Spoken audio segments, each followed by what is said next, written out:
오늘 우리에게 주시는 하나님의 말씀은 요한계시록 19장 11절부터 20장 3절까지 말씀 보도록 하겠습니다. 또 내가 하늘이 열린 것을 보니 보라 백마와 그것을 탄 자가 있으니 그 이름은 중심과 진실이라. 그가 공의로 심판하며 싸우더라. 그는 불꽃과 같고 그 머리에는 많은 별들이 있고 또 이름 쓴 것 하나가 있으니 자기밖에 아는 자가 없고 또 그가 피 뿌린 옷을 입었더니 그 이름은 하나님의 말씀이라 칭하더라. 하늘에 있는 그들이 희고 깨끗한 생화로 옷을 입고 맹벌을 타고 그를 따르더라.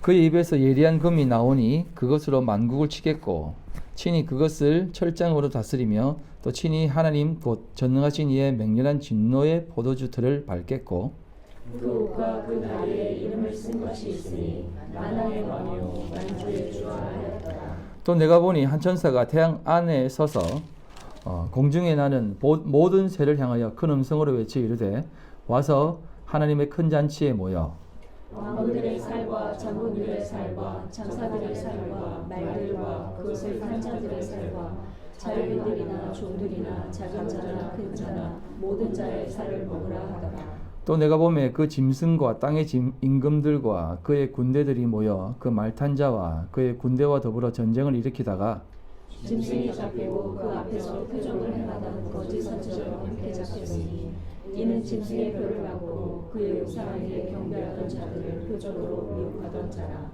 이들이 살찌는 요한을 던져주고 그 나머지는 말탄 자의 입으로부터 나오는 검의 죽음에 모든 새가 그들의 살로 배불리더라. 또 내가 보매 천사가 무적행의 열쇠와 큰 쇠사슬을 그의 손에 가지고 하늘로부터 내려와서 용을 잡으니 곧 옛뱀이요 마귀요 사탄이라. 잡아서 1000년 동안 결박하여 무적행에 던져 넣어 잠그고 그 위에 모하여 천년을 차도록 다시는 만국을 미혹하지 못하게 하는데 그 후에는 반드시 잠깐 보이리라. 아멘. 할렐루야. 요한계시록을 22강까지 하겠습니다. 오늘 하고 두 번만 딱 더 하도록 하겠습니다. 이번 주는 많은 시간을 책을 보며 공부하는 시간을 가지고 보냈습니다. 그 이유 중에 하나가 안 하던 공부를 해서 그렇습니다. 그 공부를 하는데 혼자서는 힘들어서 인터넷 강의의 도움을 받았습니다. 그랬더니 그 과학 강사가 하는 말이 좀 안다고 이해한다고 섣불리 이해하려고 하지 마라. 그러면 나중에 더 힘들다. 우선은 이해하지 말고 자신의 말을 잘 들으라 라고 하는 말을 하더라고요. 그도 그럴 것이 그 강의를 몇 번 듣고 물론 집중해서 듣긴 했지만 지나가면서도 듣기도 했습니다. 왜냐하면 이해한다고 생각했기 때문에 그렇습니다. 나중에 이해한다고 하고 이해했다고 생각하고 또 정리를 해서 문제를 풀었는데 그 문제가 안 풀리는 것이었습니다. 그도 그럴 것이 이해를 했음에도 불구하고 문제를 풀어보니까 이해가 되지 않더라고요. 그래서 그 문제를 좀 더 찬찬히 들여다보았습니다. 그런데 알고 보니 이해를 못한 것이었습니다. 아니, 이해를 못한 것이 아니라 잘못 이해를 했더라고요. 섣부른 이해에서 오는 오답이었습니다.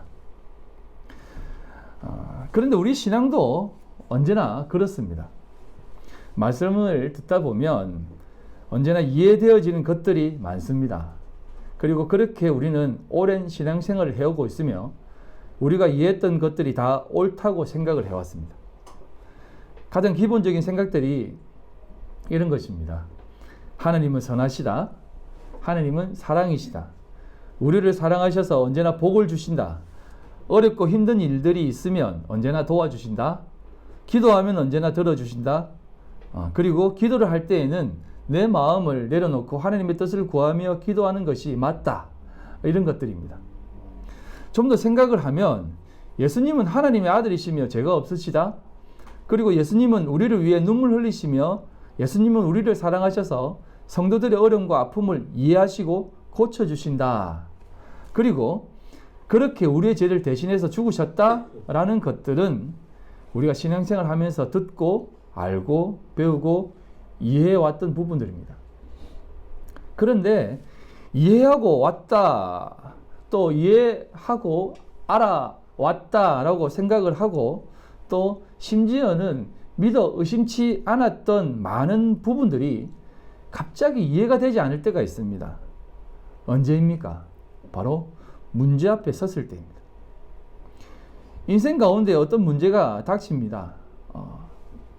우리 주변에 어떤 문제들이 발생합니다. 그 일들이 좀 더 멀리 떨어진 내용이라면 큰 문제가 아니지만, 만약에 우리 주변에서 일어난 일이고 우리 생활에 직접적인 것으로 나타나게 된다면 상황은 달라집니다. 그 문제는 뭔 문제가 아닌 내 문제로 다가옵니다. 우리가 늘 경험하지 않습니까? 중국에서 무슨 일만 있으면 한국에서 전화가 옵니다. 괜찮냐?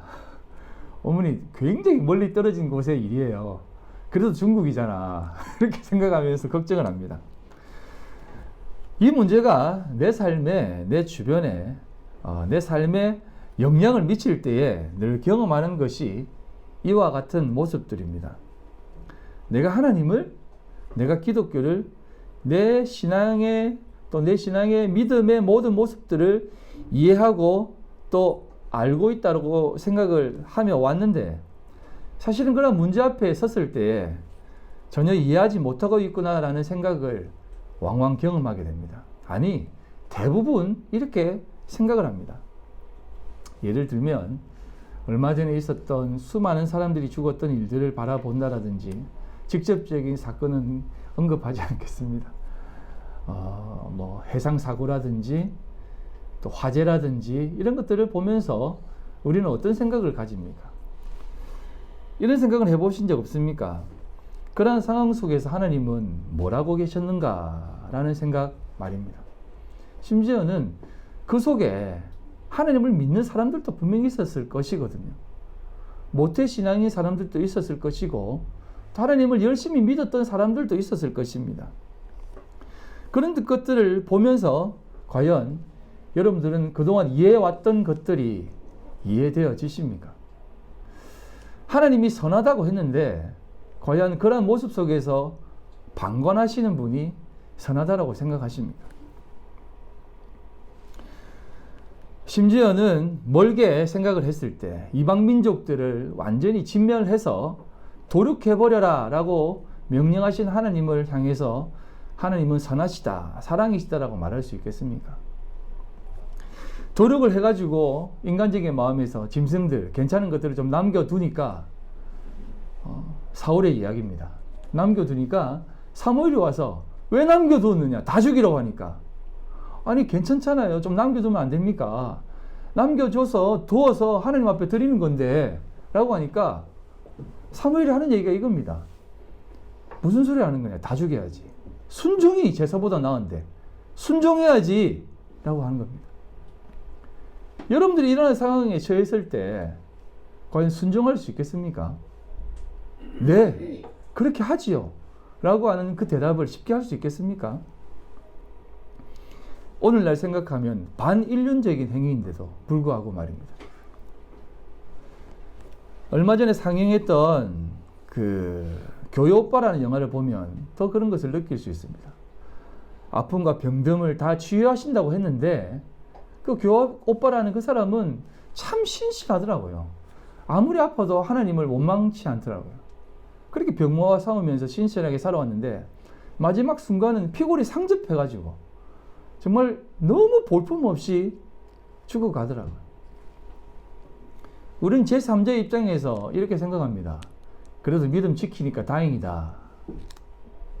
만약 그 일이 여러분 자신에게, 여러분과 가장 가까운 사람에게 일어난다고 한번 생각해 보십시오. 과연 그런 고백을 할 수 있겠습니까? 어떤 사람은 또 이렇게 생각할 수 있습니다. 그 사람이 뭔가 잘못한 게 있으니까 하나님이 데려가셨겠지 라고. 아니면은 또 이렇게 생각하시는 분이 있습니다. 하나님이 너무 사랑하셔서 데려가셨다라고. 여러분 그런 거 한번 생각해 보십시오. 그것은 사랑이 아니라 집착이죠. 그에게도 사랑하는 사람이 있었는데 그 사람에게서 그 사람을 뺏어간 것 아닙니까? 그게 과연 사랑이라고 말할 수 있겠습니까? 그러한 모든 것들, 그동안 이해하고 알아왔다라고 하는 그 하나님이 선하시고 사랑이시고 은혜로우시고 모든 것을 도우시는 분이시고 모든 악에서 건지시는 분으로 알고 이해했는데, 나 자신에게 그러한 모든 모습들이 발생한다면 과연 어떤 마음이 들겠습니까? 사실은 하나도 이해하지 못하는 모습으로 괴로워하는 삶이 될 수밖에 없을 것입니다.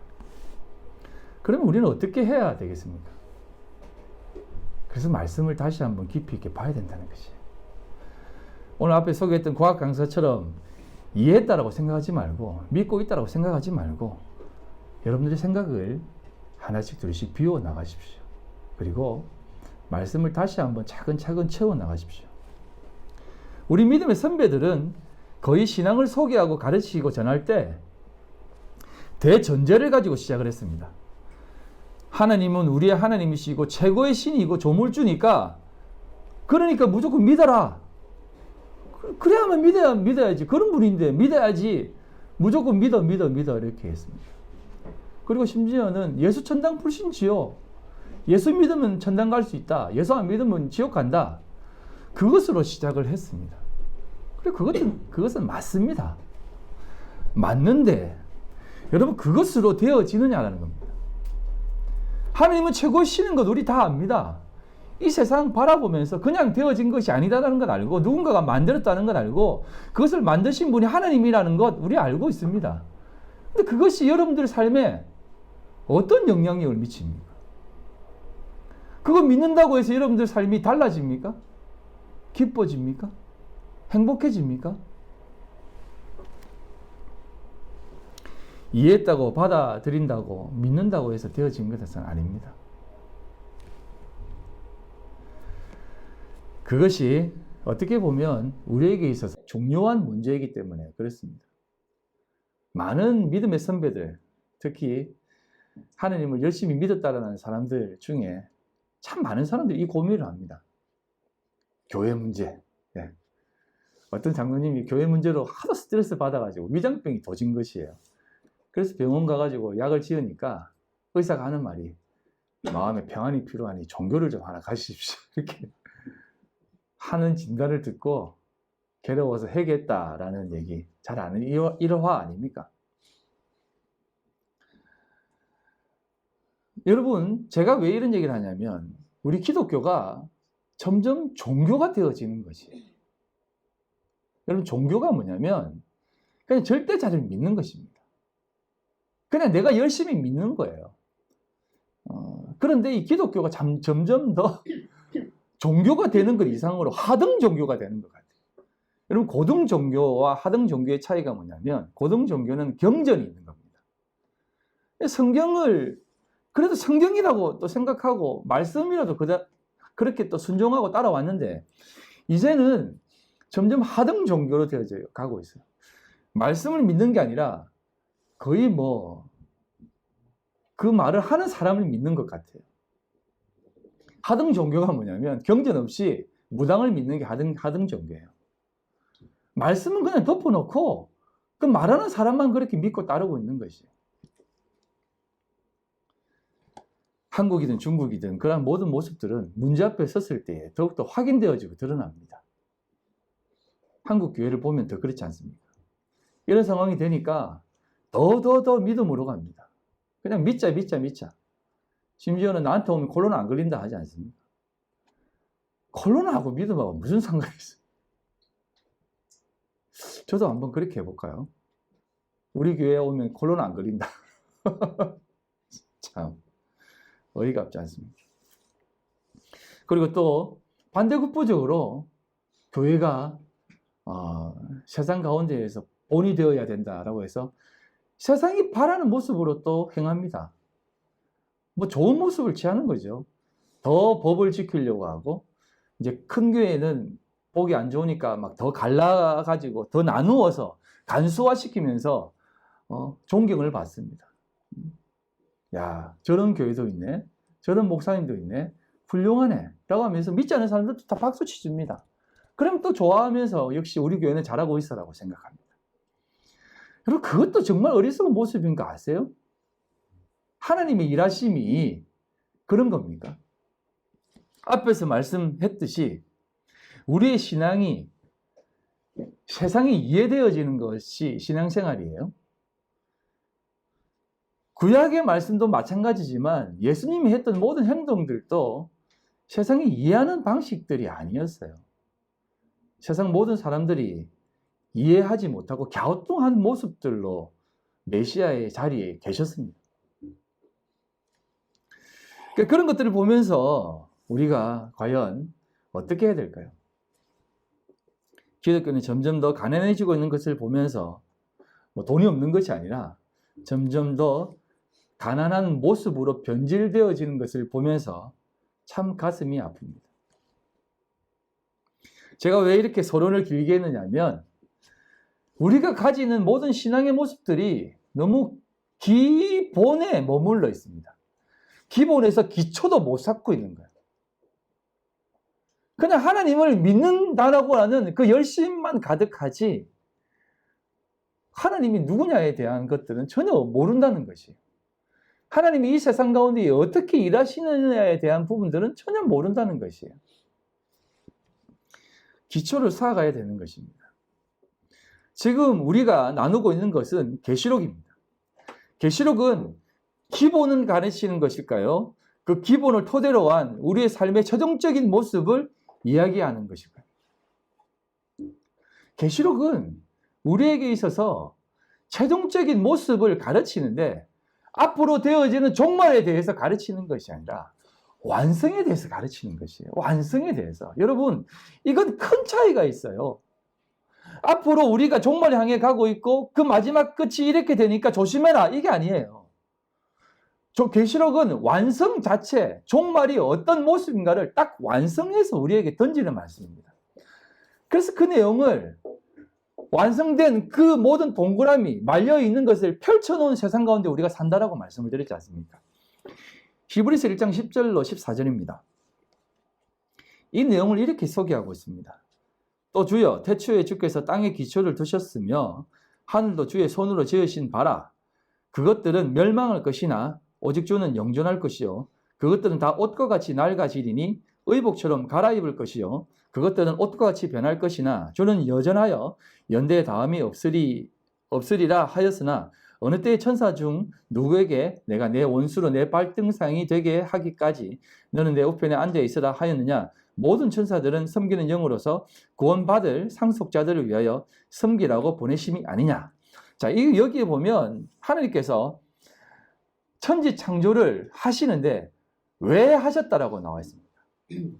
여기 보면 태초에라는 그 말이 엔아르케입니다.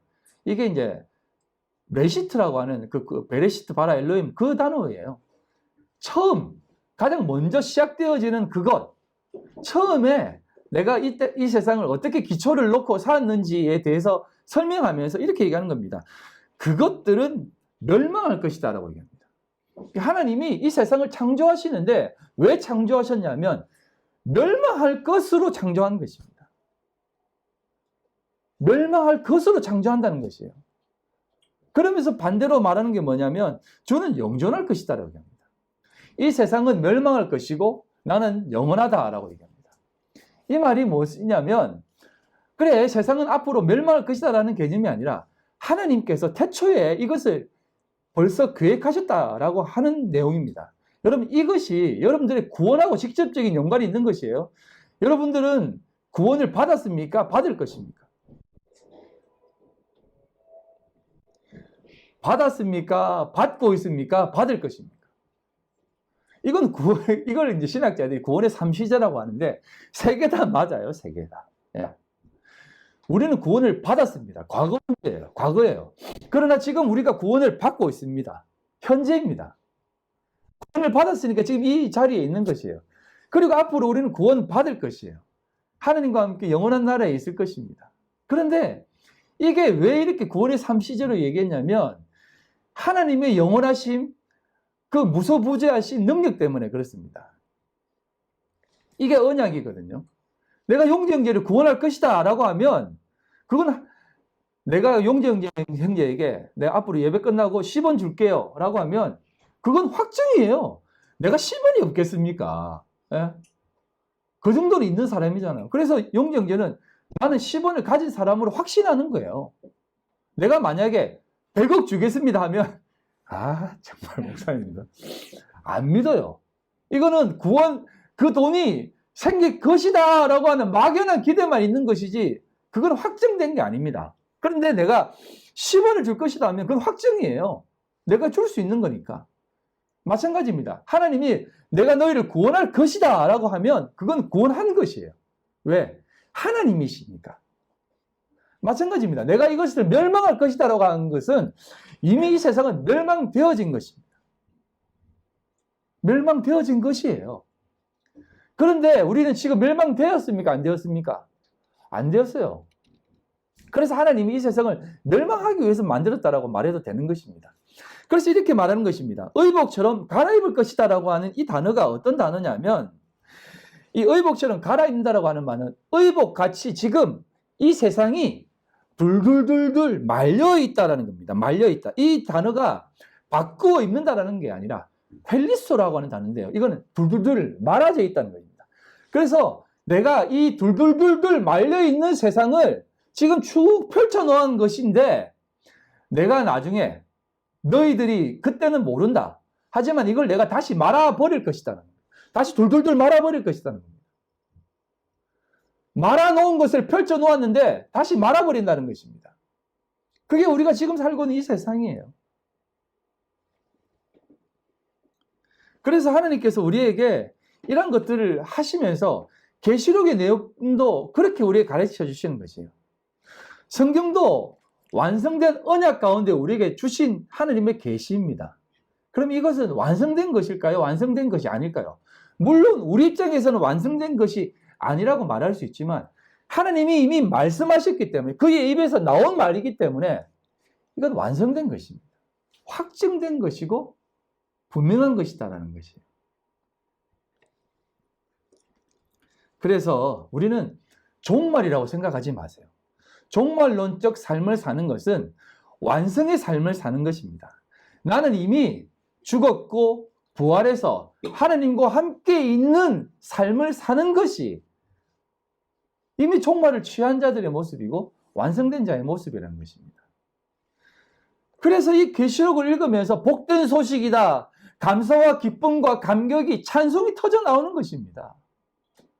이 계시록을 보면서 감사하고 눈물 흘리는 것이 왜 그렇겠습니까? 그래서 오늘도 그렇게 말씀합니다. 오늘 이 내용도 혹자들은 예수님의 재림의 모습이다라고 말합니다. 그도 그럴 것이 한번 보시면 일단 말을 타고 오시거든요. 말을 타고 오는 것은 심판주로 오신다라는 개념이에요.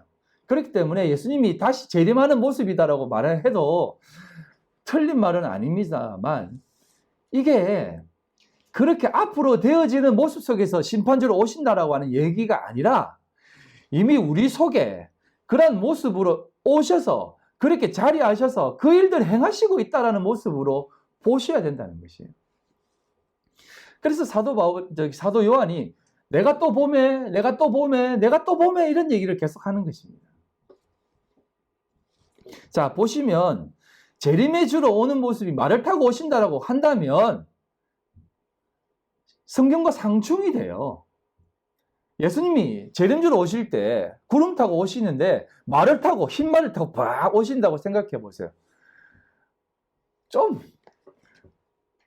다른 거 더 많은데 굳이 그렇게 말 타고 오실 필요가 뭐 있습니까? 이건 상징적인 의미예요. 사도행전 1장 10절로 11절입니다. 올라가실 때에 제자들이 자세히 하늘을 쳐다보고 있는데 흰옷 입은 두 사람이 그들 곁에 서서 이르되 갈릴리 사람들아 어찌하여 서서 하늘을 쳐다보느냐 너희 가운데서 하늘로 올려지신 이 예수는 하늘로 가심을 본 그대로 오시리라 라고 얘기합니다. 말 타고 오신다고 했습니까? 그냥 그대로 오신다고 했어요. 그냥 그대로 오세요. 뭐 예수님이 뭐 굳이 말 타고 오실 이유가 뭐 있어요? 말 안 타셔도 됩니다. 이건 다 의미를, 진의를 가지고 말씀하는 것입니다. 말 타고 온다는 것은 심판주로 오신다는 거거든요. 그건 우리 속에 있는 모든 죄악된 것을 다 심판하겠다는 겁니다. 이 심판은 멸한다라고 하는 개념이 아니라 멸해서 치유하겠다라는 것, 회복시키겠다는 것, 살려내겠다라고 하는 의미입니다.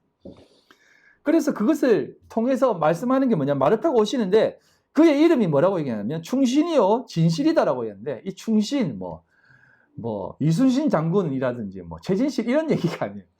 이 충신과 진실은 피스티스입니다. 피스티스가 뭐냐면 믿음이에요. 믿음. 그러니까 이 예수님이 믿음이고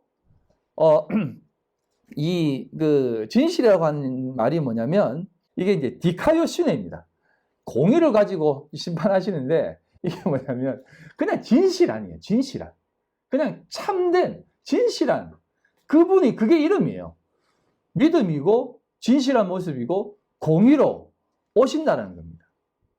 어떤 느낌이에요, 이게? 이게 우리에게 그런 모습으로 오신다는 것은 내가 그런 모습으로 와서 너희들 다 확 그냥 박살내버리겠다라는 모습입니까? 그런 모습이 아니라 이런 모습으로 우리에게 자리하겠다는 모습이에요. 자리하겠다는 모습이에요. 진실한 모습으로 자리하겠다는 모습이에요. 공의로 내가 자리하겠다는 모습이에요. 그런 모습으로 지금 내가 너희 속에 돌진하겠다는 것입니다. 그러니 좀 아플 것이다. 아니, 뼈를 깎는 고통이 있을 것이다. 하지만 그것은 너희들을 살리기 위해서 내가 그런 모습을 취해서 가는 것이야. 그러니 받아들여라 하는 것입니다. 자, 그래서 한 번 더 보시면 예수님께서 피 뿌리는 옷을 입고 오신다고 합니다. 그분이 오시는데 성경은 하나님의 말씀이라고 얘기합니다. 피 뿌리는 옷을 입고 오는데 그분이 하나님의 말씀이다라고 얘기합니다. 자, 그리고 그 뒤에 따라오는 사람들이 천사들인데 그들은 또 하얀 옷을 입고 따라옵니다. 이 피 뿌리는 옷이 뭐냐면 피로 물든 옷입니다.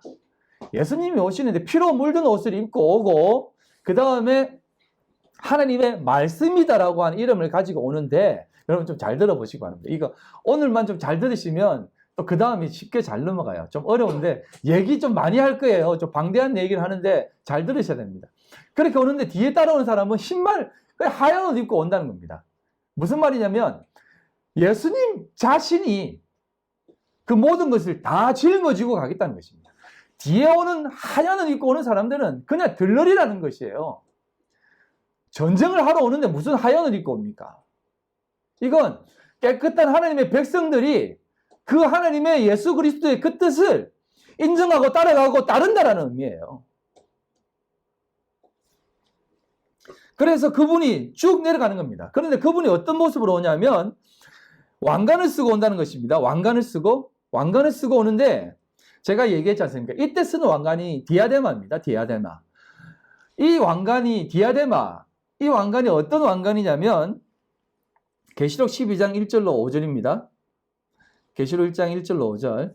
하늘에 큰 이적이 보이니 해를 옷 입은 한 여자가 있는데 그 발 아래에는 달이 있고 그 머리에는 12별의 관을 썼더라. 이 여자가 아이를 베어 해산하여 하게 되매 아파서 애를 쓰며 부르짖더라. 뭐 쭉 나오는데 여기에 있는 왕관과 그 뒤에 있는 3절에 나와 있는 그 짐승들, 붉은 용이 쓴 왕관이 다르다라고 했습니다. 이 짐승이 쓴 왕관이 디아데마입니다. 그리고 여자가 쓴 왕관을 스테파노스라고 합니다. 그래서 많은 학자들이 이 짐승이 쓴 왕관은 그냥 인간의 권세, 자기들이 누리는 권세로서의 왕관이고, 스테파노스, 이 왕관은 하나님이 주신 화관이고 더 빛나는 것이고 더 좋은 것이다라고 했는데, 오늘 이 예수님께서 쓰신 왕관이 뭐냐면 디아데마입니다. 짐승이 쓴 그 왕관을 똑같이 쓰고 또 내려오는 것이에요. 여러분, 이 개념으로 한번 보시면 예수님이 왕관을 쓰는 그 개념이 또 전혀 상관이 있는 게 아니라는 것이에요. 그러니까 제가 여러분들이 계속 얘기했던 게 뭐냐면, 우리가 음녀고 예수님이 큰 음녀고 우리가 바벨론이고 예수님이 그 바벨론으로 오셔서 죽음 당하는 것이고 우리가 짐승을 탄 것이고 모든 게 다 뒤죽박죽 되어진 것처럼 보이는데, 사실은 예수님이 그런 모든 모습들을 다 취하셨기 때문에 그러한 모습으로 확인되어지고 드러난다라고 말씀을 드리지 않습니까? 마찬가지예요.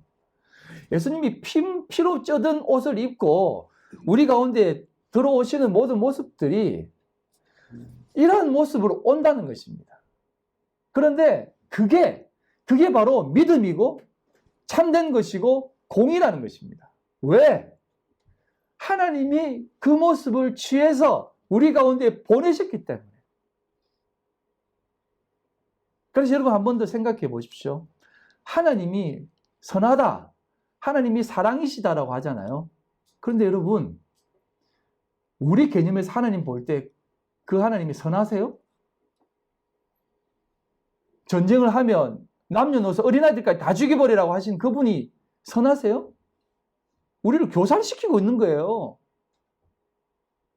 그리고 제가 말씀드렸지 않습니까? 기생 라합, 그 나라를 배신했습니다. 매국노예요. 앞잡이 노릇이에요. 그런데 하나님이 그 기생 라합에게 그것을 하라고 하는 것이에요. 나라 팔아먹으라고.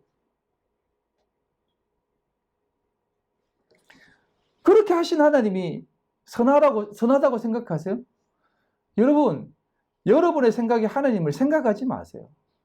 하나님이 뭐 진짜 착해서 선하신 분이에요? 정말 선해서 선한 분이에요? 그게 아닌 것입니다. 하나님은 하나님이 하시는 모든 것은 선이기 때문에 선한 것이에요. 그걸 아셔야 돼요. 하나님이 행하는 모든 것은 선이기 때문에 선한 것입니다. 그래서 우리에게 행하는 모든 것들은 다 선이에요.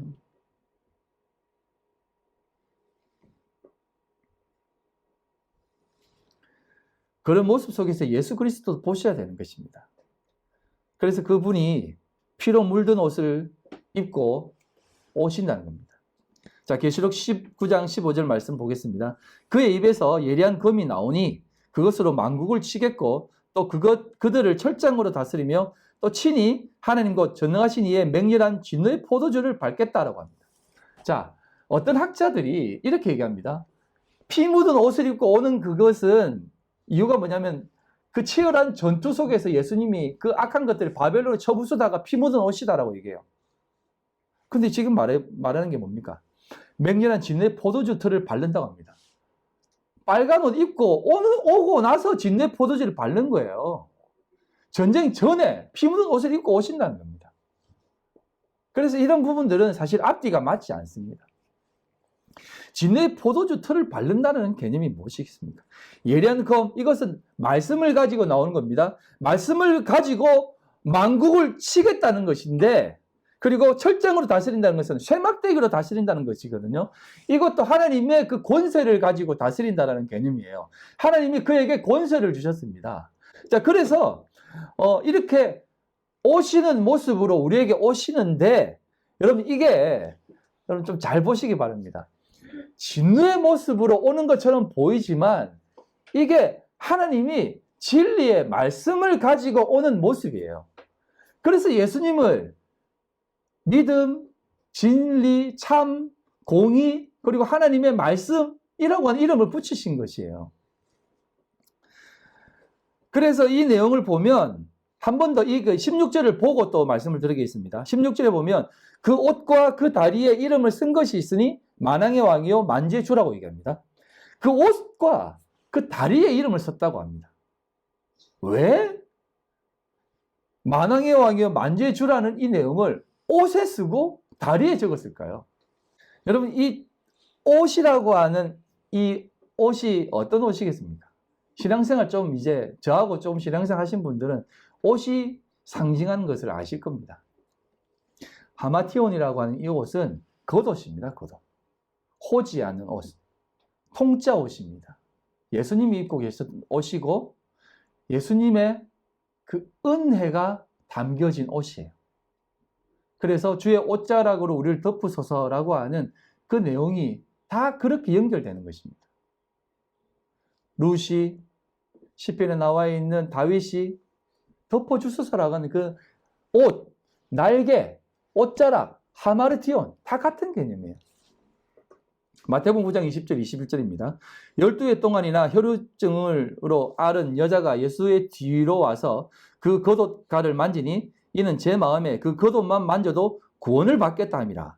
예수께서 돌이켜 그를 보시며 이르시되 따라 안심하라 내 믿음이 너를 구원하였다 하시니 여자가 그 즉시 구원을 받으리나.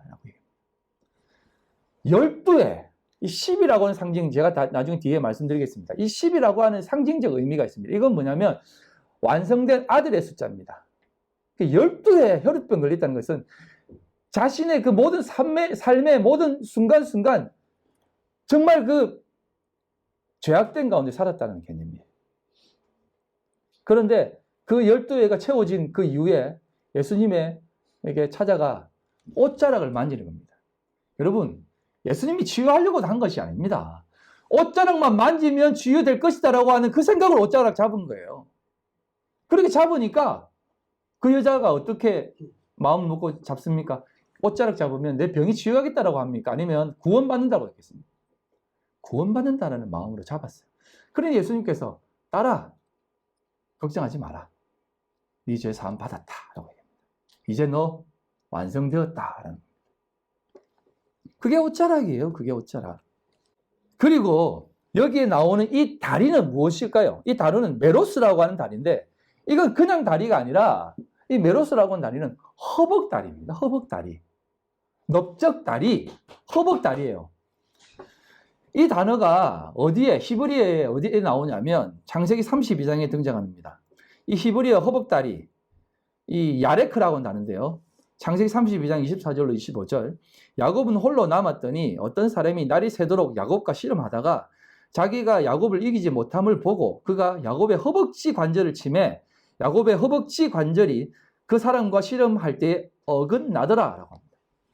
이 사람이 누구냐면 하나님이라고 얘기합니다. 하나님의 사자, 하나님 동일한 개념이에요. 씨름을 하는데 야곱을 못 이깁니다. 말이 됩니까? 못 이긴다는 게 말이 돼요? 그래서 어떤 사람들은 이게 상징적인 의미다. 뭐 기도다. 기도가 이렇게 뭐 허리가 끊어질 듯이 얘기했다라고 하는데 그런 의미가 아니라 하나님이 야곱의 그 모든 생태적 본능, 인간적인 생각, 육적인 생각을 다 뽑아내기 위해서 그를 끝까지 붙잡고 안 놓은 것이에요. 그래서 야곱이 끝까지 안 놓는 것입니다. 스스로 못 낳는다는 개념이에요. 스스로 자기의 육신의 생각, 그 육신의 질병, 육신의 모든 것들 못 넣는 것입니다. 그래서 이 사람이 어떻게 하냐면 허벅지를 때립니다. 야레크를 때려버립니다. 이게 허벅지예요. 그래서 야곱이 어떻게 되는지 아세요? 히브리서 11장 21절입니다. 믿음으로 야곱은 믿음장이에요. 히브리서 11장은 믿음으로 아브라함, 믿음으로 이삭, 믿음으로 야곱은 죽을 때에 요셉의 각 아들에게 축복하고 그 지팡이 머리에 의지하여 경배하였으며 라고 얘기합니다. 야곱이 허벅지를 맞는 순간 평생을 절뚝거리며 지팡이를 의지하지 않고는 살아가지 못하는 삶을 살게 되었습니다. 이 지팡이가 무엇이겠습니까? 이 지팡이가 무엇이겠어요? 이건 신학자들이 얘기하는 겁니다. 이 지팡이가 바로 십자가라는 겁니다. 허벅지가 치는 순간 십자가를 의지할 수밖에 없다는 겁니다. 그것을 의지하지 않고는 살 수 없는 것이에요. 이게 야곱의 믿음의 모습입니다. 믿음의 모습이에요. 절뚝절뚝 그리고 살 수밖에 없는 존재로 만들어버린 것, 그게 믿음이라는 것이에요. 왜 옷에 허벅지에 그 이름이 새겨졌다고 얘기합니까? 다 내가 이런 모든 모습으로 너희들에게 가르쳐 주겠다는 것을 얘기하는 것이에요. 그 옷으로, 그 다리에 새긴 모습으로 내가 너희들을 안겠다라는 것입니다. 너희들을 치유하겠다라는 것입니다. 아시겠습니까? 육신이 상산이 부서진 모습으로 드러나 그 속에서 우리의 삶을 얘기하는 것입니다. 그래서 오늘 여기까지 말씀을 정리해 보면 어린 양으로 오시는 분은 흰말을 타고 오시는데 심판을 위해 오시는 분으로 오십니다. 그런데 그 모습이 뒤에는 깨끗한 옷을 입은 군대가 따릅니다. 그런데 그 모습을 보니 앞에는 예리한 검이 나오는데 만국을 치겠고 철장으로 다스리는 말로 얘기한다고 얘기합니다. 그런데 그 말씀은 결국 하나님의 그 신실한 하나님의 말씀이다라고 우리에게 증언하고 있어요. 그런 모습으로 오는 것이 과연 심판의 모습이겠습니까? 우리를 사랑해서 오시는 모습이겠습니까? 여러분 잘 생각하시고 이것을 떠올리면서 이 말씀을 한번 보시기 바랍니다. 요한복음 1장입니다. 요한복음 1장 11, 14절. 자기 땅에 오매 자기 백성이 영접하지 아니하였으나 영접하는 자 곧 그 이름을 믿는 자들에게는 하나님의 자녀가 되는 권세를 주셨으니 이는 혈통으로나 육정으로나 사람의 뜻으로 나지 아니하고 오직 하나님께로부터 난 자들이나 말씀이 육신이 되어 우리 가운데 거하심에 우리가 그 영광을 보니 아버지의 독생자의 영광이요 은혜와 진리가 충만하더라.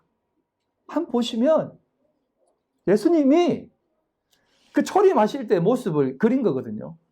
말씀으로 이 세상에 왔는데 아무도 못 알아보는 것이에요. 계시록 이 말씀을 생각해서 한번 생각해 보십시오. 하나님의 말씀으로 오셨다고 합니다. 계시록도 말씀으로 왔는데 그때는 아무도 못 알아본다는 것이에요. 이게 왜 그렇다고요? 아무도 못 알아보는 게 당연한 것입니다. 아무도 못 알아보는 게 당연한 것이에요. 자기 백성의 말씀으로 오시고 사랑해서 오셨는데 모든 것을 품기에 오셨는데 아무도 못 알아보는 것이에요. 그런데 이렇게 얘기합니다. 자기 땅에 왔는데 그 하시는 그 영광을 보니까 독생자의 영광이 은혜와 진리에 충만하다고 해가지고 왔는데도 불구하고 예수님 아무도 영접하지 않았어요. 이게 아이러니겠습니까? 당연한 것이겠습니다. 당연한 것입니다. 못 알아보게 하신 것이에요. 그런데 계시록은 어떻게 한다고요? 그렇게 오시는 것입니다. 이제 그 말씀으로 오시는데 어떻게 된다고요? 너희들 못하는 거 아니까? 내가 하겠다는 것이. 내가 하겠다는 것이. 하나님이 하시겠다는 것이에요. 그래서 여러분 솔라 피데 오직 믿음, 솔라 그라시아, 오직 은혜, 솔라 스크립처라, 오직 말씀. 그냥 오직이에요. 다른 거 하나 더할 것도 없고 뺄 것도 없어요. 우리가 무엇을 믿을 수가 있겠습니까? 우리가 어떻게 믿을 수 있겠어요? 하나님. 그런데 하나님이 내가 믿게 하겠다는 것이. 그 완성의 자리로 이끌겠다는 것이. 그래서 이 말씀이 등장합니다. 그래서 이렇게 생각하고 이 말씀을 한번 보십시오. 계시록 19장 18절 왕들의 살과 장군들의 살과 장사들의 살과 말들과 그것을 탄 자들과 그것을 탄 자들의 살과 자유인들이나 종들이나 작은 자나 큰 자나 모든 자의 살을 먹으라 하더라. 정말 보면 왕들의 살과 장군들의 살과 장사들의 살과 말들과 그 탄 자들과 아무튼 그 사람들의 모든 살을 먹는다고 합니다. 잘 보십시오. 죽인다라는 말이 아니라 살을 먹는다고요. 모든 사람, 남녀노소, 높은 자나 낮은 자나 어디에 있는 자들이나 전부 다 이것을 먹겠다는 것입니다. 그런데 여기에서 말하는 살이라는 게 이게 사륵스입니다. 사륵스. 사륵스가 어떤 뜻을 가지고 있냐면 육신을 가리키는데요. 이것을 좀 거슬러 올라가면 쉬로라고 하는 단어에서 왔습니다. 쉬로라는 말은 당기다라는 뜻입니다. 당기도 끌어당기다. 어디에 끌어당김을 받다라는 뜻입니다. 그리고 이 말은 하이레오라는 단어에서 왔는데 이 단어가 뭐냐? 무엇을 선호한다라는 것입니다. 즉 육체라는 것은 뭐냐면 그냥 죄에게 딱 끌림받아 살아갈 수밖에 없는 존재로 살아간다는 것이에요. 그냥 거기에 붙들림 받아서 끌려서 우리는 오래 살면 살수록 죄에 끌림받아 살아갈 수밖에 없는 존재라는 것이에요. 그래서 그렇게 고생을 시키고 그렇게 큰 이적을 베풀어서 출애굽시킨 이스라엘 백성들이 부추, 마늘, 모닥불 그리워가지고 애굽으로 돌아갔으면 좋겠다는 것이에요. 그게 뭐라고? 그냥 회귀 본능이라는 것입니다. 그게 육신입니다. 육체를 가진 자들입니다. 그런데 그걸 내가 말씀으로 온 내가 이걸 다 먹어버리겠다는 것입니다. 이게 심판이에요? 은혜죠. 우리 스스로 우리 육신을 잘라내지 못하니까 하나님은 그것을 다 잘라내어 주겠다는 것입니다. 그래서 어떤 일이 일어나냐면 천국 잔치가 비로소 일어나는 것입니다. 천국 잔치가 일어나는 것이에요. 그렇게 다 먹으니까 하늘에서 잔치가 일어나는 것입니다. 잔치가 일어나는 것이에요. 그러면서 19장 21절에 이렇게 얘기합니다. 내 나머지는 말탄 자의 입으로부터 나오는 검의 죽음에 모든 새가 그들의 살로 배불리더라 라고 해요. 배불리더라. 여기서 말하는 새가 갑자기 등장해서 그 새가 배불린다라고 얘기합니다. 제가 새가 뭐라 했습니까? 우라노스, 오로스 다 위의 것입니다. 하늘, 높은 것, 성전을 얘기하는 것입니다. 하나님의 성전들이 진리로 충만하게 된다는 것입니다. 육신이 사라지는 순간. 그런데 한번 보시면 20절에 보겠습니다. 20절 제가 안 적었는데요. 제가 읽어드릴게요. 자, 짐승이 잡히고 그 앞에 표적을 행하던 거짓 선지자들도 함께 잡혔으니 이는 짐승의 표를 받고 그의 우상에게 경배하던 자들을 표적으로 미혹하던 자라. 이 둘이 산채로 유황불을 붙는 못에 던져지고 나머지는 그 말탄자들에게 죽는다라고 얘기합니다. 자, 보십시오. 하나님 앞에 부름받아 택함받은 자들은 그들 육신이 다 도말되어집니다. 그런데 거짓 선지자, 참된 짐승으로 만들어버리는 자들, 그들은 죽인다고 합니까? 그냥 산채로 잡아가 집어넣어 버린답니까? 산채로 유황불못에 집어넣는다는 것입니다. 이들은 그 기회를 안 준다는 것입니다. 이들은 자신의 육체의 그 회개에 그것을 주지 않고 그냥 너희들은 그 너희 죄악으로 잡아 넣어 버린다는 것입니다. 하지만 나의 백성들은 그렇게 살게 하지 않고 육신의 모든 모습들을 벗겨버리겠다. 그래서 진리로 충만케 만들어 주겠다는 것입니다. 여러분 이해되세요? 여러분 이게 이해되세요? 그래서 이런 고백이 나오는 겁니다. 배불리 먹었다라는 표현이 나오는 것입니다. 그리고 나서 바로 등장하는 게 천년왕국입니다. 천년왕국. 20장에 있는 천년왕국이에요.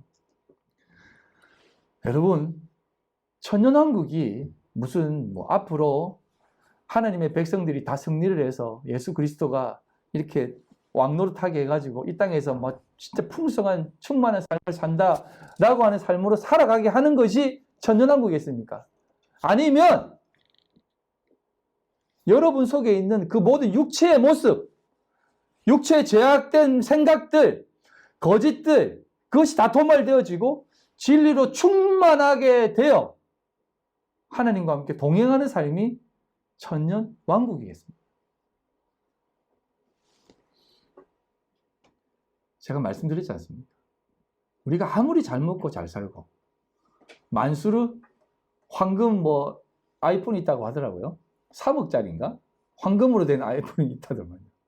네?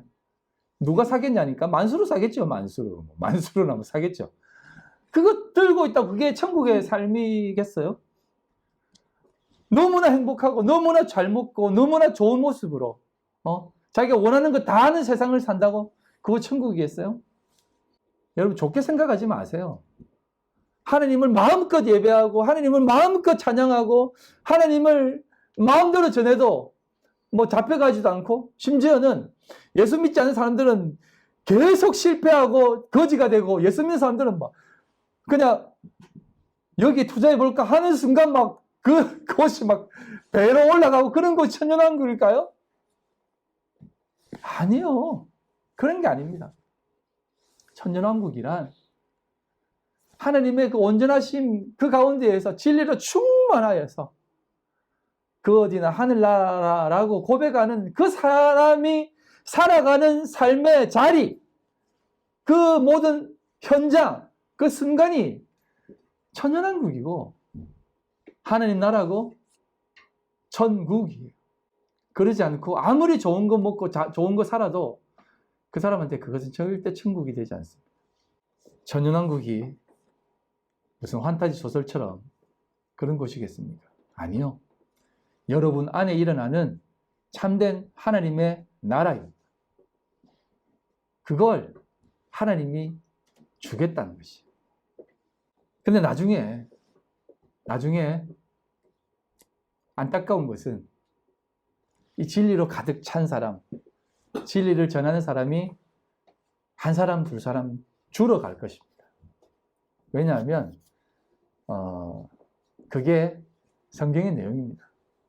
그래서 정말 그 진리를 전하는 사람이 한 사람도 없는 그 순간이 딱 되었을 때 그때는 정말 이 땅이 비진리로 가득 찰 것입니다. 그럼 그때가 지옥이에요. 그게 지옥이에요. 그때 마귀가 왕노릇하는 겁니다. 그런데 여러분 이때가 무슨 우리를 뭐 고민하고 교회 다니는 사람들은 막 이렇게 뭐 팔 자르고 막, 예수님 믿습니다. 혀 잘라내고 이런 거 아니에요. 정말 살기 좋을 거예요. 인간이 그 어느 때보다 살기 좋은 나라로 만들어 놓을 거예요. 모든 법 다 동원해서라도 인간이 살기 좋은 나라를 만들어 놓을 것입니다. 그런데 비진리로 가득 찬 세상이 될 것입니다. 그러면 진리를 아는 사람들은, 여러분, 진리를 알고 믿음을 알고 하나님의 뜻을 깨달은 사람들은 그 어떤 좋은 것이 있어도 좋지 않아요. 잠깐 좋을 수 있죠. 근데 그거 별로 안 좋습니다. 왜? 이건 다 사라질 것인지 아니까. 모형이기 때문에. 예? 여러분, 모델하우스 가면 한번 누워보세요 하잖아요. 침대에. 누워보세요 하잖아요. 누우면 얼마나 좋습니까? 딱 뭐 한 10초? 와, 너무 편하다. 이런 침대 너무 좋다. 근데 그 누워있다고 그게 우리 겁니까? 그건 앞으로 너희들에게 주어질 그 나라, 그 자리를 보여주시기 위한 모형이라는 것입니다. 그곳이 아무리 좋다고 해서 그곳에 살 겁니까? 아니라는 것이에요. 우리는 참된 자리에 가야만 된다는 것을 아는 자들이기 때문에 아무리 살기 좋아도 좋아 보이지 않습니다. 근데 진리를 아는 자들은 그것을 바라보면서 어떤 생각을 할까요? 아이고, 참 짠하다 하지 않겠습니까? 여러분, 우리에게 있어서의 하나님의 나라는 그렇게 임하고 있다는 것을 꼭 기억하십시오. 계시록의 내용은 우리에게 지금 이 순간도 일어나고 있는 것이에요. 이 순간도 일어나는 것이에요. 이 순간도.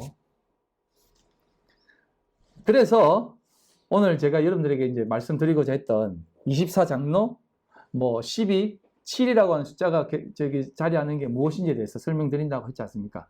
제가 빨리 나갈게요. 이건 이제 앞으로 제가 성경을 얘기하면서 계속해서 이렇게 들었을 거예요. 그러니까 그렇게 그때 보시면 되는데 제가 개념을 딱 잡아드리겠습니다.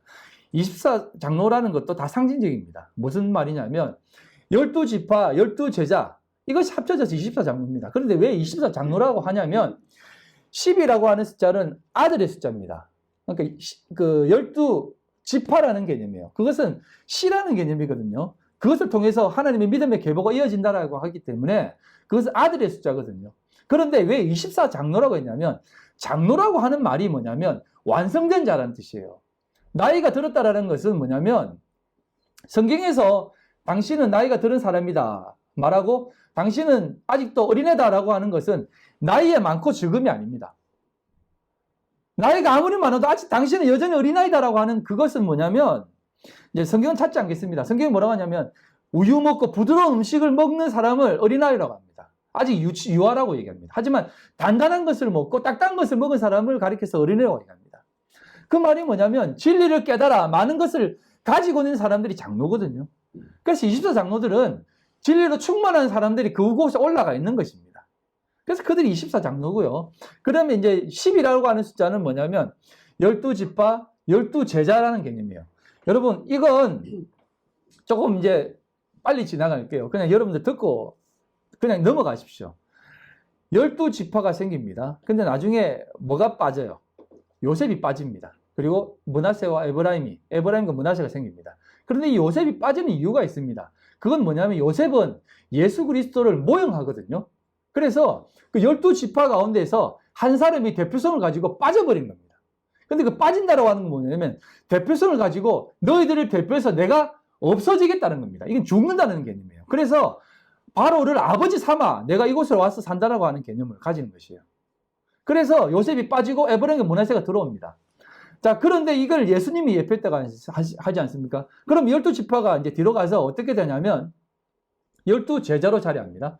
근데 12제자 중에 누가 빠집니까? 최후의 만찬 때 누가 빠집니까? 그때 한 사람이 딱 빠집니다. 가룟 유다가 빠집니다. 그런데 여기에서 잘 보면 하나만 말씀드리면 떡을 받습니다. 잔을 받습니다. 그거 딱 받고 마시고 빠집니다. 이건 어떤 의미를 말하는지 아세요? 말씀을 떡으로, 양식으로 또 피로 받고 알기는 압니다. 그런데 그것으로 끝이에요. 이걸 육으로 먹어버리는 것이에요. 그게 율법입니다. 말씀을 그냥 나를 살리는 것으로 보면 그게 육이에요. 율법도 유대인들이 자기들을 살리는 거라고 믿고 있거든요. 율법을 지키면 산다라고 생각하잖아요. 그럼 우리도 마찬가지입니다. 말씀을 지키면 산다라고 생각하는데 가룟 유다는 그 수준이었던 것이에요. 그래서 그것 받고 떨어집니다. 그래서 누가 들어갑니까? 예수가 직접 들어가요. 예수가 직접 들어가서 12명으로 채워버립니다. 근데 나중에 예수가 죽습니다. 빠집니다. 그러면서 누가 들어옵니까? 마띠아가 들어옵니다. 그런데 마띠아가 들어오는데 마띠아가 들어오는 것만 있지 그 뒤에 무슨 얘기 하나도 없습니다. 빠졌다는 개념이에요. 그래서 누가 들어옵니까? 요 정도는 나와야 되는데 사도 바울이 들어옵니다. 바울이 12에 채워집니다. 그러니까 이 10이라고 하는 것은 상징적인 의미예요. 그래서 천국에 보면 이제 뒤에 21장, 22장 공부하면서 또 잠깐 볼 텐데 12문, 12기둥, 12가지 과실, 생명나무에 12가지 열매가 맺린다는 것이. 이건 뭐냐면 천국에 가면 그렇게 12보석이 있고 이런 보석이 있는 곳이구나라는 게 아니라 이 10이라고 하는 상징은 하나님의 자손들, 하나님의 자녀들, 아들들을 상징하는 것이에요. 그래서 12보석, 12열매, 12기둥 이건 다 하나님의 백성들, 진리로 가득한 하나님의 자녀된 사람들을 가리키는 내용이에요. 그래서 10이라는 것은 그러한 것을 얘기하는 것입니다. 그리고 7이라는 숫자도 설명을 잠깐 드렸습니다만 4와 3이 합친 것입니다. 4는 땅의 숫자입니다. 동서남북, 상하좌우, 땅의 숫자입니다. 그런데 이 4로 끝내버리면 진짜 죽는 것입니다. 땅의 끝으로 끝나버리면 죽는 것입니다. 그런데 하늘의 숫자 3으로 4를 알아버리고 먹어버리면 7이 되는 것입니다. 완전한 숫자가 되는 것이에요. 그래서 3년 반, 3년 반을 얘기하는 것입니다. 예수님께서 공생하는 것도 다 3년 반이고 엘리야가 나중에 비를 멈추는 것도 다 3년 반 동안 기근이 일어나는 것이고 그 위에 비가 내리는 것이고 다 그 기간을 통해서 하나님을 바라보라는 것입니다. 그때에 참된 완성, 충만한 것이 되는 것입니다. 그래서 7이 상징하는 것이 완전이면서 또 한 가지 상징하는 것이 안식, 사바스를 얘기하는 것이에요. 그래서 우리 믿는 사람들은 땅의 것에 매여 있으면 안식에 이르지 못합니다.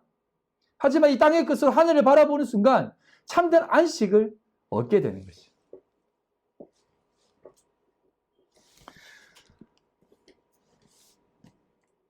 그래서 여러분, 이 3이라고 하는 하늘의 숫자가 우리에게 어떻게 나오냐면 잠깐 설명드리고 말씀을 정리할게요. 3이라고 하는 것이 셋째 하늘, 내가 3일 후에 부활하리라, 이게 다 그런 개념이에요.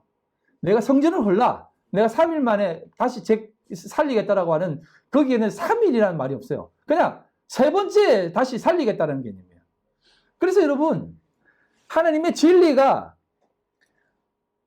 세 번째 성전이에요. 첫 번째 성전이 뭐예요? 첫 번째 성전이 율법, 모세로 왔습니다. 두 번째 성전이 그 예수님 시대의 예수님, 예수님이라고 말할게요. 첫 번째 성전은 모세를 통해 온 율법. 두 번째 성전은 예수님. 그 예수님 말하는 성전으로 오신 겁니다. 눈에 보이는 성전은 성전이 아니에요. 예수님이 그래서 그 첫 번째 성전도 무너집니다. 두 번째 성전 오신 예수님도 무너집니다. 자기가 직접 죽는다고 말씀하셨거든요. 그러고 나서 세 번째 성전으로 올 것인데 그게 뭐냐? 성령, 진리의 영, 진리의 말씀으로 내가 너희들에게 오겠다. 그리고 너희들에게 담아주겠다. 그래서 진리가 세 번째 성전이고, 그래서 그 진리를 담은 여러분들이 세 번째 성전이에요. 무슨 제3성전이 예루살렘에 쓰면 멸망 가정한 것이 쓰기 때문에 종말이 온다라고 얘기합니까? 그건 역사주의자들이나 세대주의자들이 하는 얘기죠. 그게 아니라 여러분들이 제3성전으로 온다는 겁니다. 근데 여러분, 멸망에 가정한 것이 여러분들이 선다는 말이 무슨 말이냐면, 이제 여러분 안에, 우리들 안에, 교회 안에 진리가 하나도 없고 다 빠져나가는 순간이 있습니다. 그때가 멸망의 때예요. 그때가 멸망의 때. 지금 점점 진리는 없어져요. 감히 말씀드리지만 우리 교회가 점점 쪼그라드는 이유가 그런 거 아니겠습니까? 진리를 전하면 좀 이렇게 막 폭발적으로 일어나고 이렇게 돼야 되는데 하나님은 아니다. 진리는 점점 더 쪼그라들고 좁은 문으로 갈 수밖에 없다. 그렇게 말씀하시는 것이죠. 제가 괜히 핑계대는 것 같은 느낌이 드는데 절대 그런 거 아닙니다. 네, 여러분 그래서요. 여러분 잘 가시는 겁니다. 여러분 잘 가시는 거예요. 삶의 그 모든 순간순간 가운데 오는 그 어려움과 힘듦은 나쁜 게 아니에요. 감사하고 기쁜 거예요. 말씀을 정리하겠습니다. 사랑하는 성도 여러분, 성경은, 계시록은 우리를 더욱더 감격하게 하는 책입니다. 하나님의 뜻을 좀 더 구체적이면서 상징적인 내용으로 우리에게 가르쳐주고 있는 부분입니다. 이 상징은 진의를 담아 우리에게 가르치는 뜻입니다. 그래서 그 내용이 곧 하늘입니다. 그리고 그 내용을 깨달은 자가 성전입니다. 그 자가 배불리 먹는, 새가 배불리 먹는 것이 아니라 그 자가 배불리 먹는 하나님의 성전으로 자리한 자입니다. 그래서 여러분, 많고 적음이 아니라 여러분 안에 그 진리가 충만하게 되면 눈에 보여지는 것들이 아무리 좋아지고 많아지더라도 그게 무슨 소용입니까? 여러분이 진리로 충만한데. 그래서 성경은 하늘나라는 오는 것이 아니라 여러분 안에 들어온다라고 얘기하는 것입니다. 그래서 여러분들이 하나님의 나라가 되고 여러분들이 서 있는 그곳이 하나님의 나라이고 하나님의 백성들이 함께 있는 것이고 그리고 그 진리를 가지고 함께 논하고 얘기하고 삶을 나누는 것이 그게 참된 성도 간의, 성도의 거룩한 교제예요. 제가 왜 이 얘기를 마무리하면서 잠깐 언급하냐면 오늘도 수많은 기독교인이라고 하는 사람들이 교회를 정하는 이유 중에 한 가지가 그래도 좀 큰 교회 가면 우리 아이들도 많은 친구들 만날 수가 있고 주일학교도 있고 또 많은 성도들 만날 수 있지 않느냐라고 하는데 그건 거룩한 교제가 아니에요. 거기에서 무엇을 배울 수가 있겠습니까? 거기에서 무엇을 알 수 있겠습니까? 그건 그냥 금요 모임, 불금 모임, 뭐 배드민턴 모임, 볼링 모임, 골프 모임 이거랑 진배 없습니다. 차라리 그게 더 나아요. 괜히 교회 모임 갔다가 내가 좀 사랑 좀 더 해야 되는데 이 부담감만 가져가지고 더 힘들 수도 있어요. 제가 왜 이 얘기를 갑자기 하냐면 자꾸 우리 한국 교회가 그런 모습으로 자꾸 가니까 그렇습니다. 여러분이 성전이 되어 여러분의 삶을 이 땅 가운데 살아내시는 겁니다. 그래서 여러분 참된 믿음의 사람들과 참된 믿음의 교제를 하십시오. 근데 그 교제의 자리는 또 하나님이 보내십니다. 하나님이 보내셔서 하게 하십니다. 그때 여러분 갸우뚱하지 마십시오. 그것이 하나님이 여러분들을 향한 여러분들 속에 있는 허벅지를 치는 것이고 넓적다리를 때리는 것이고 여러분들 살을 먹는 순간이기 때문에 그렇습니다. 기억하시고 오늘 더욱더 귀하게 살아가시고 오늘도 믿음 안에서 여러분들의 자신이 다 뽑아내어지고 하나님으로만 자리하시는 귀한 성도님들 다 되시기를 주님의 이름으로 간절히 소망합니다. 기도하시겠습니다. 아버지 하나님 감사합니다.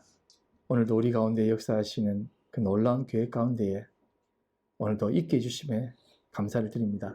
지금 내 모습 아직도 여전히 못났고 부족하고 육신의 연약함이 덕지덕지 붙어있는 모습이지만 요한계시록 말씀처럼 내 모든 살과 뼈가 다 뜯기고 먹혀 우리 안에 진리로 가득한 그날을 고대하오니 아버지 하나님, 우리의 모든 삶을 깨끗게 하여 주시옵소서. 오늘 주님 앞에 믿음으로 나아가는 하나님의 백성들을 붙잡아 주시고 더욱더 귀한 진리 가운데 나가는 삶이 되게 하여 주시옵소서. 오늘도 빈손 들고 나오지 않고 우리의 마음과 뜻을 다하여서 겸손히 하나님 앞에 물질 드립니다. 이 땅을 살아가는 데 있어서 녹록지 않지만 아버지 하나님 구별하여 드려오니 하나님 받아 주시옵소서. 채워 주시옵소서. 불쌍히 여겨 주시옵소서. 꼭 붙잡아 주셔서 우리 입에 원망이 아닌 하나님을 향한 감사와 찬송 흘러나오게 하여 주시옵소서. 하나님 드린 물질 주님 앞에 사용되어질 때에 귀하게 또 복되게 사용되게 해주시고 아버지 하나님 정말 주님의 뜻 가운데에 사용되게 하여 주시옵소서. 하나님 기뻐 받아 주시옵소서. 지금은 우리 주 예수 그리스도의 그 크신 은혜와 아버지 하나님의 극진하신 사랑하심과 성령님의 교통인도에서 충만하심이 오늘도 주님 앞에 날마다 죽기로 결심한, 그리하여서 우리가 살기로 결심한 우리 모든 성도들 머리와 그들의 가정과 직장과 사업과 삶의 터전 위에 지금으로부터 영원토록 함께 있을지어다. 아멘.